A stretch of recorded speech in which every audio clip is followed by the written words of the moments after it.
There's been a double homicide in a house on Jefferson Street. The victims were 38-year-old Anna Warren and her 12-year-old daughter Melissa. Both were found in the main bedroom of the house with multiple stab wounds. According to the conclusion of the forensic experts, death occurred between 2300 and 100 hours at night. The bodies were discovered by 42-year-old Michael Warren, the husband and father of the victims, who returned home after a night shift at the Ford plant in Dearborn. According to the police report, Warren called 911 at 6:32 a.m.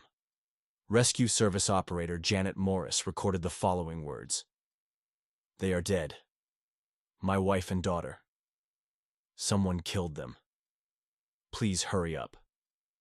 Obvious signs of a struggle were found at the crime scene. A broken vase in the hallway. An overturned coffee table in the living room. Traces of blood on the walls of the hallway leading to the bedroom. The murder weapon, a kitchen knife with a 15-centimeter blade, was found next to the bodies. Detective Robert Campbell, who led the investigation, initially considered the possibility of a burglary. However, there were no signs of forced entry in the house, and valuables remained intact, including Anna's jewelry in an open casket on the dresser. Michael Warren claimed that he was at his workplace at the time of the murder. The report card confirmed his presence at the plant from 10 p.m. to 6 a.m. in the morning. However, a subsequent investigation revealed a 45-minute period of Warren's absence from the workplace from approximately 23:15 to 00:00. Warren's colleague, Steve Lorenz, testified under oath that Michael had asked him to cover up in case his superiors checked. Lorenz also mentioned family issues, which Warren has repeatedly mentioned in recent months. When examining the house, investigators found a cigarette butt of a Marlboro brand on the windowsill of the living room. Although, according to relatives and neighbors, none of the members of the Warren family smoked. DNA analysis of saliva on the cigarette butt did not yield results due to insufficient amount of biological material. Investigators also found a partial shoe print in the backyard of the house. The experts determined that the print belonged to men's shoes of about size 43 to 45. Michael Warren had a size 42 shoe. Further investigation revealed a $250,000 life insurance policy for Anna Warren, issued just 3 months before the murder, where Michael Warren was listed as the sole beneficiary. Anna's friend, Elizabeth Thornton, told investigators that a few weeks before the tragedy, Anna had spoken about her suspicions about her husband's possible infidelity. According to Elizabeth, Anna found in Michael's jacket pocket a check from a restaurant in downtown Detroit for an amount that clearly suggested a dinner for two. When Anna asked her husband about this, he explained that he had treated a colleague in gratitude for his help in working on an important project. Detective Campbell checked this explanation and discovered that on the day in question, Michael had indeed had lunch with a woman named Lauren Rivera, who worked in the finance department of the Ford factory. Lauren confirmed the fact of the dinner, but insisted that their relationship was strictly professional. An interesting detail was that during the search, the police found a notebook with Anna's notes, in which she wrote down her suspicions. In one of the last entries, dated July 10th, it was written, "M. It's late again. He says it's a job. I checked his shirt, the smell of perfume. Not mine." The investigation also revealed the family's financial difficulties. Michael took out a large loan to renovate the house, the payments for which hit the family's budget hard. In addition, he lost a significant amount in an underground casino in Detroit, which Anna presumably did not know about. The testimony of Melissa's schoolteacher added another disturbing element. She said that a few days before the murder, the girl looked depressed, and when asked if she was okay, replied that there were often loud quarrels at home, after which her mother cries. Michael's lawyer, Jonathan Briggs, based his defense on the fact that his client did not have the physical ability to commit a crime. Even if Warren had been absent from the workplace for 45 minutes, that time, according to the defense, would not have been enough to drive home, commit a double murder, and return to the factory. However, prosecutor Victoria Montgomery provided evidence that with the aggressive driving style, the journey from the factory to the Warren house took no more than 12 minutes. Thus, Michael theoretically had enough time to commit a crime and return to work. The key point of the charges was the absence of signs of forced entry, and the fact that the Warrens' dog, a German shepherd named Rex, who usually barked at strangers, did not raise the alarm on the night of the murder. This suggested that someone the dog knew had entered the house, or who had access to the house. During the trial, it was established that Michael Warren had changed his will shortly before the tragedy, including a clause stating that in the event of his death and the death of his wife, all property should go to his brother. The prosecutor's office interpreted this fact as a preliminary preparation to conceal the motive of the crime. On October 17, 1995, after a 3-week trial, the jury returned a verdict. Michael Warren was guilty of first-degree murder. Judge Harrison Bradley sentenced him to 25 years in prison, without parole for the first 15 years. As Michael Warren began serving his sentence in Michigan State Prison, Detective Campbell felt a vague sense of unease. Despite the guilty verdict, some details of the case continued to worry him. Anna and Melissa Warren were buried side by side at Forest Lawn Cemetery.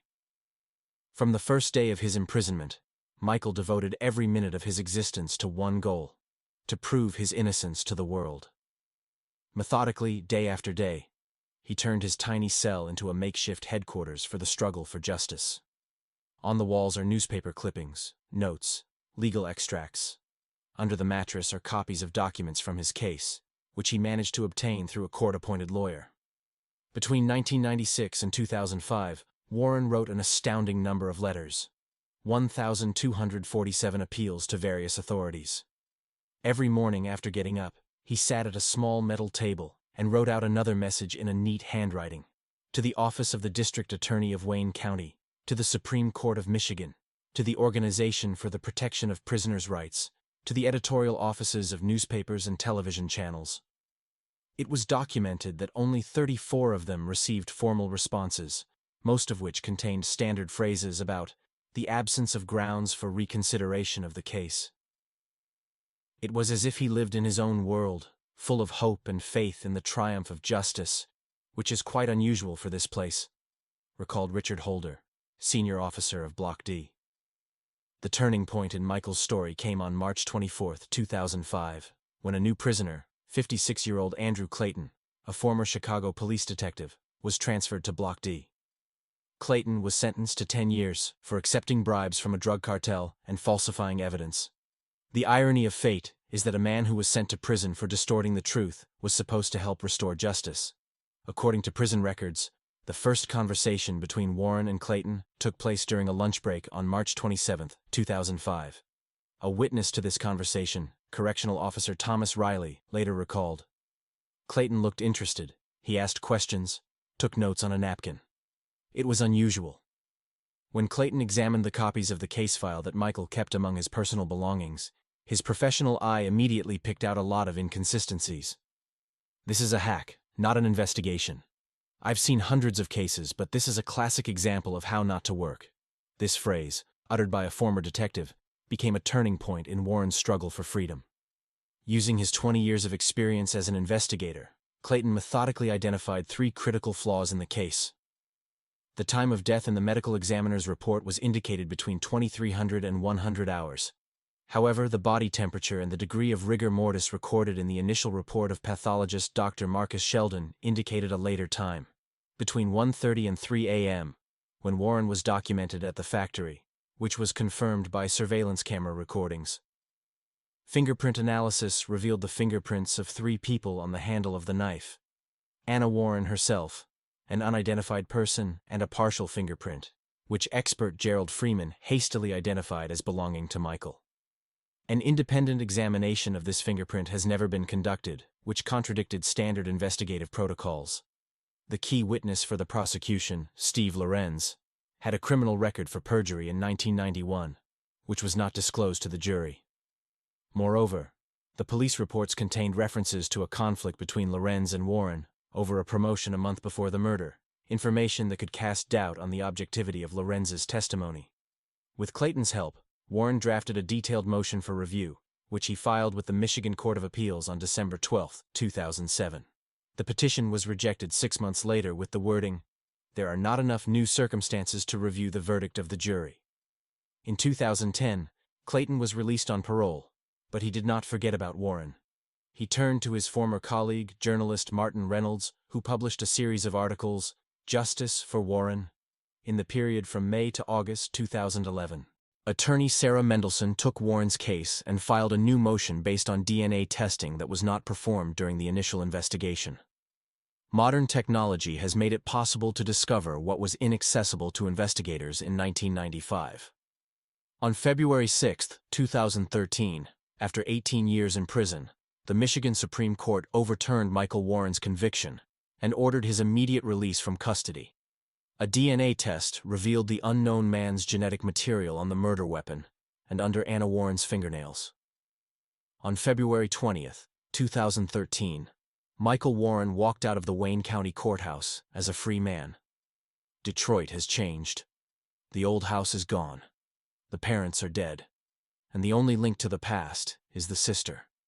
But Michael couldn't forget the promise he'd made at his wife and daughter's grave. He started digging deeper and found an old newspaper article about a series of attacks on houses in their neighborhood in 1995. The handwriting was similar. The murders took place at night. The victims received multiple stab wounds. Michael's sister, Catherine, offered him temporary accommodation with her. She lived alone in a small apartment on the outskirts of the city and worked as a nurse at the city hospital. "You've changed, Mike," she said at their first meeting, and he saw a mixture of joy and pain in her eyes. Catherine was the only person who never doubted his innocence. Every Sunday for 18 years in a row, she came on dates, brought books, told the news. "My parents didn't make it," she added softly. "Father died 5 years after your arrest. A heart attack. Mom lasted longer, but the cancer was stronger. She believed until the last moment that you would come back." In the evenings, after exhausting attempts to find a job, Michael sat at his sister's kitchen table and laid out folders with his case materials. He gained access to the police archives thanks to lawyer Sarah Mendelsohn, who continued to help him. "It's not just a personal tragedy anymore," she explained. "Your case proves systemic problems in justice. If we find the real killers, it will help not only you, but also other innocent convicts." While studying the materials, Michael came across a yellowed clipping dated March 17, 1995, a month before his family's murder. The article described a series of violent attacks on residents of their neighborhood. In 2 months, 4 incidents occurred: a night invasion, multiple stab wounds, and the absence of witnesses. The police linked these crimes to the intensification of street gangs, but no arrests were made. Later, these cases were forgotten, or intentionally excluded from the materials of his case. After receiving this information, Michael turned to Andrew Clayton, who now worked as a private investigator in Chicago. "I knew guys like that in Chicago," Clayton said over the phone. "They marked the territory with blood. I still have contacts among the police who dealt with gangs. Give me a week." 10 days later, Clayton called back. "I found someone. Vincent Sawyer, former member of the Black Blades. He is currently serving time in an Illinois state prison for armed robbery. He says he knows about your case." Michael and Clayton were given permission to meet with Sawyer. The thin man with numerous tattoos was wary at first, but then, after making sure that the conversation was confidential, he began to talk. "I was young then. I wanted to make an impression. There were 3 of us. Me, D-Rock, and the Ghost. The boss is Marcus Alexander. He was in charge of the entire Northeast operation. According to Sawyer, they planned a series of intimidation of the residents of the area in order to establish full control over the territory. We should have just scared them off, kicked down the door, brandished knives, and taken money and valuables. But then, everything didn't go according to plan. Anna Warren accidentally witnessed a meeting of the gang leaders, which took place in an abandoned warehouse near their home. She was returning late at night from the hospital, where she was visiting a friend, and saw Alexander passing something to another leader. Alexander noticed her right away. He was paranoid, always afraid of police informants. He ordered us to track down where she lives. 2 days later, a decision was made. Alexander said, "Get rid of her. Make it look like an ordinary robbery." We went that night. D-Rock was in charge. He always carried a fixed-bladed knife with him. I should have been watching outside. But the plan went awry when Michael's little daughter woke up. She screamed when she saw D-Rock standing over her mother. He panicked. He said he couldn't leave a witness. I heard screams and ran into the house, but it was too late. Sawyer lowered his eyes. "I never signed up for the murder of a child. After that incident, I tried to leave the gang, but people like Alexander don't just leave. Sawyer's story gave Michael names and a motive.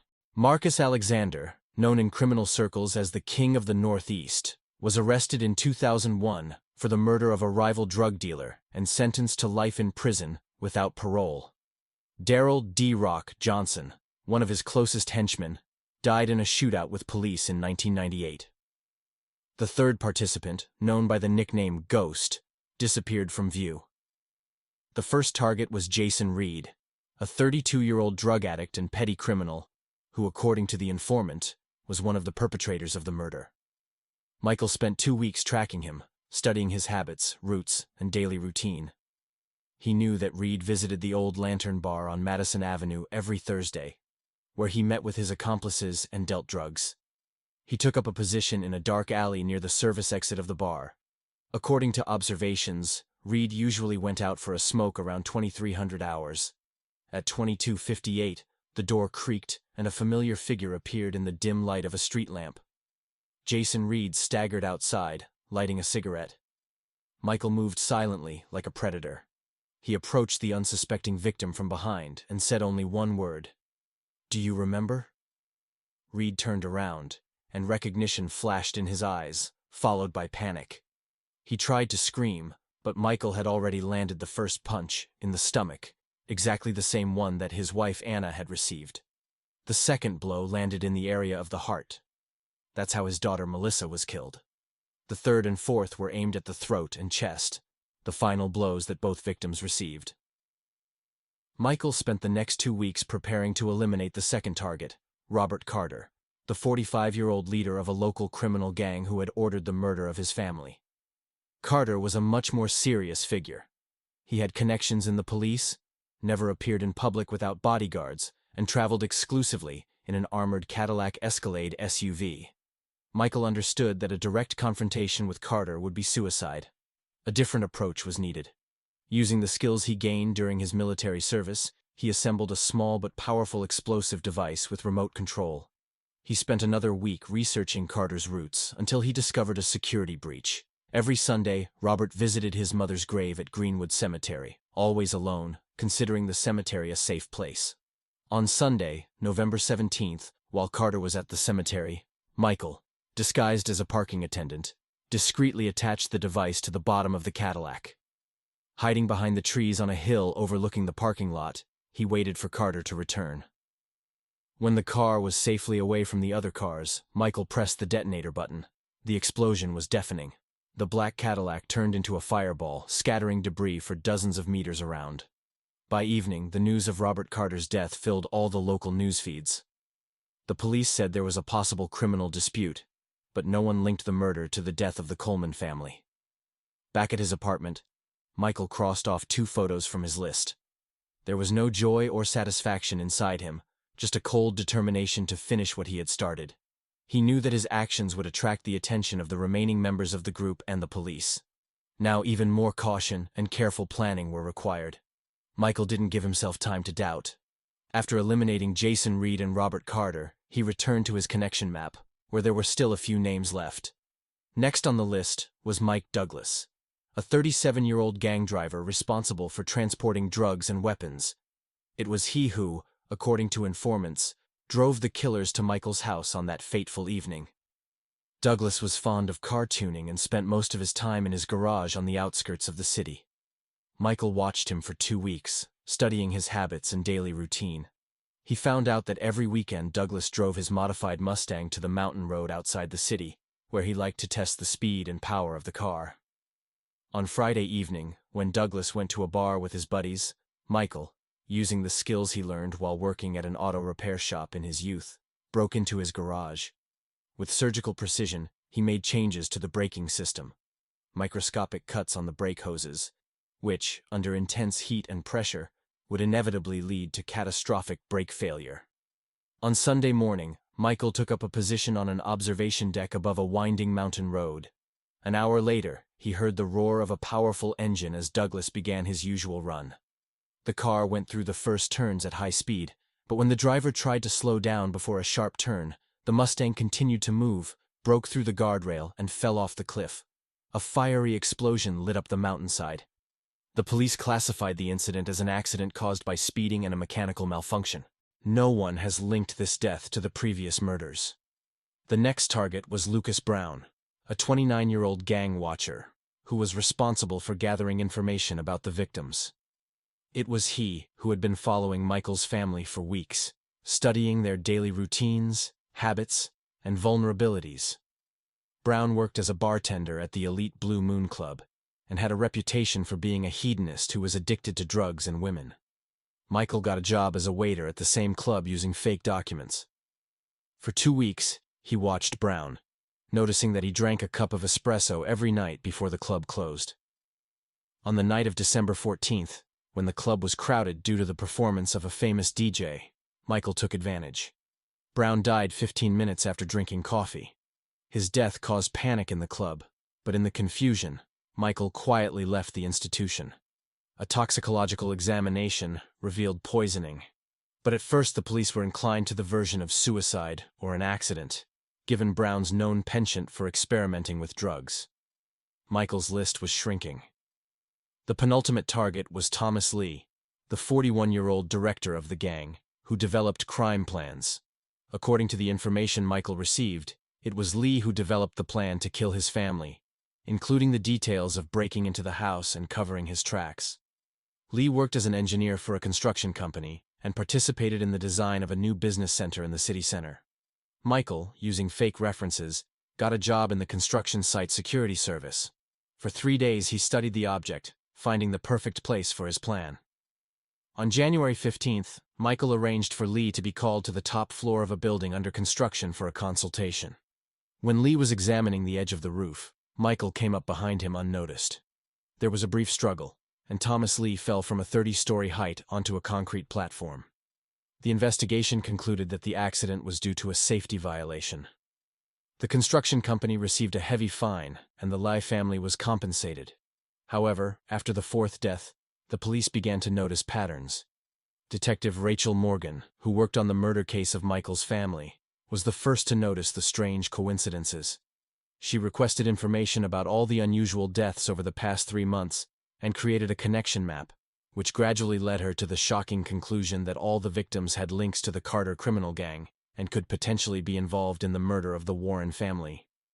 Benjamin Harris, a former assistant district attorney, was the last on his list, the man who closed the initial investigation into the Coleman family murders due to insufficient evidence.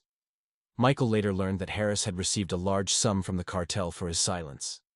Harris now lived in a Boston suburb, working as an attorney at a prestigious law firm.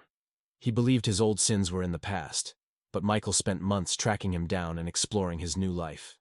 The plan was simple: to intercept Harris during his morning run in the sparsely populated Oakwood Park. Michael sat on a bench hidden behind dense bushes, clutching a pistol with a silencer in his hand.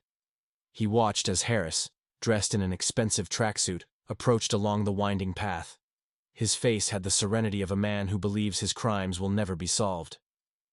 When Harris reached the bench, Michael stood up. "Do you remember the Coleman case, Ben?" he asked quietly. Harris froze, his face contorted with sudden recognition and horror. But at that moment, a sharp voice rang out. "Federal agents! Drop your weapon." The park was suddenly filled with people, FBI agents in bulletproof vests, appearing as if out of nowhere. Michael realized that he had been tracked down. He slowly raised his arms, letting the gun fall to the ground. As they handcuffed him, he kept his eyes on Harris, who was now shaking with fear under the protection of the agents. At the detention center, Michael was put in a sterile interrogation room. Across from him sat Special Agent Sarah Johnson, patiently sorting through documents in a thick folder. "Mr. Coleman," she began, "we've been following you for the last 3 months. Do you know how carefully you planned everything? We would never have been able to connect you to the previous murders if it hadn't been for one mistake." Michael was silent, waiting for her to continue. "You used the same prepaid card to rent all your safe houses, a minor oversight for a man of your intelligence." Michael remained remarkably calm during the interrogation. When asked about his motives, he said only, "I did not kill my family, but those who did it got what they deserved." Searches of his safe houses brought investigators a rich haul: draft notes of murder plans, photographs of crime scenes, recordings of telephone conversations and correspondence with witnesses. Every detail of his 2-year odyssey of revenge was documented with almost maniacal care. The trial lasted only 2 weeks. The prosecutor presented irrefutable evidence of Michael's involvement in 7 murders. His lawyers tried to base their defense on post-traumatic stress disorder, but Michael himself rejected this strategy, insisting that he acted with full awareness of his actions. On the last day of the trial, before sentencing, the judge asked if the defendant had the last word. "Your Honor," Michael said, looking the judge straight in the eye, "the justice system has failed to protect my family. I have taken upon myself the responsibility to restore justice. I'm not asking for any leniency or understanding. I just want people to know that if the state can't protect the innocent, someone has to do it." The sentence was expected to be harsh: life imprisonment without parole in a high-security federal prison. When the guards took him out of the courtroom, many noticed a strange expression on his face: not despair or anger, but something like peace. In his cell at ADX Florence Prison, one of America's strictest correctional facilities, Michael felt strangely relieved. The walls, covered with photographs of Anna and Melissa, were his only solace. He did not regret his actions and was not afraid of the future. His list was completed, and his duty to his family was fulfilled. In the prison diary, which he started keeping from the first day of his imprisonment, there was an entry: "Revenge didn't bring Anna and Melissa back to me, but justice has prevailed, even at the cost of my freedom." That's probably how it should have ended. My journey is complete, and there is a certain finality to it. Now I can close my eyes without seeing their faces asking for help that I couldn't give them in time.